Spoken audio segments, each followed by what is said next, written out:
Pois é, seja bem-vindo, seja bem-vinda a mais um episódio do Meia-Noite Te Conto.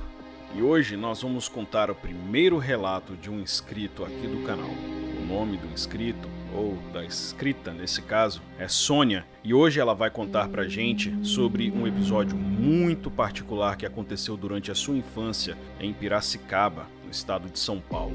Esse episódio ele é muito interessante. E eu tenho certeza que ele vai deixar você se perguntando sobre várias coisas que eu também me perguntei. Então vamos ao relato.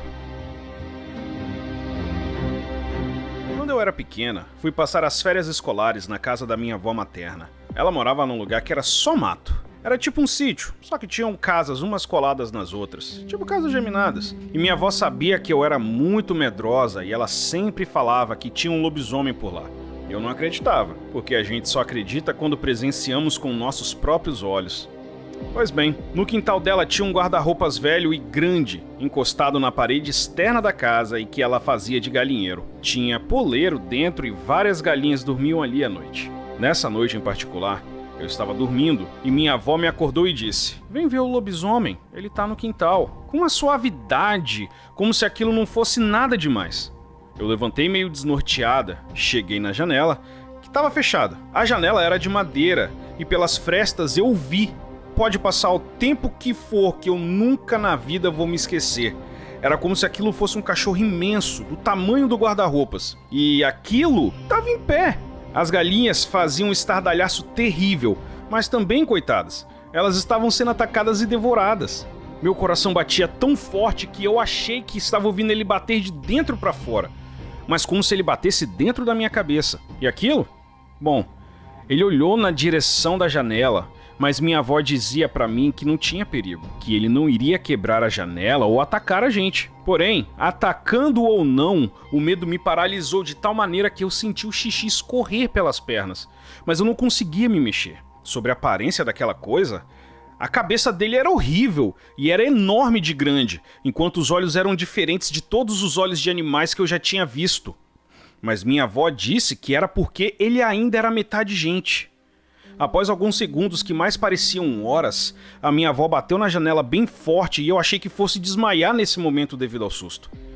E aquele ser abominável olhou pra gente por cerca de 3 segundos e foi embora. Subiu o muro como se fosse um degrau de escada. Eu entrei em choque. Comecei a chorar e comecei a queimar de febre quando chegou a manhã. Naquele tempo, era tudo muito longe, tudo muito difícil. E eu não tinha telefone. Quase ninguém tinha carro. Eu tinha apenas 8 anos de idade. Minha avó teve que me levar numa benzedeira e mandar avisar a minha mãe. Ela, minha mãe, foi me buscar e ficou super brava com minha avó. Nunca mais na minha vida eu fui naquela casa. Voltei a visitar a minha avó quando ela se mudou para a cidade e eu já era adulta. Ainda hoje, mesmo depois de todos esses anos, se eu fechar os olhos, eu chego a sentir o cheiro daquele monstro e sinto seus olhos me observando. Fiquei sem falar por dias e também tive muita febre. Pois é. Esse foi o relato da nossa amiga Sônia. Ao que me parece, essa visita desse monstro, desse lobisomem, poderia ter sido algo combinado. Talvez a avó dela sabia de alguma coisa. Talvez o lobisomem fosse alguém próximo ou mais próximo do que ela poderia imaginar. Mas e você? Ficou com essa dúvida também? Eu não tenho como duvidar daquilo que ela viu. E somente quem passou por uma situação dessa consegue trazer com tanta clareza o terror nos momentos que foram vividos ali. Eu, sinceramente, não queria estar no lugar dela.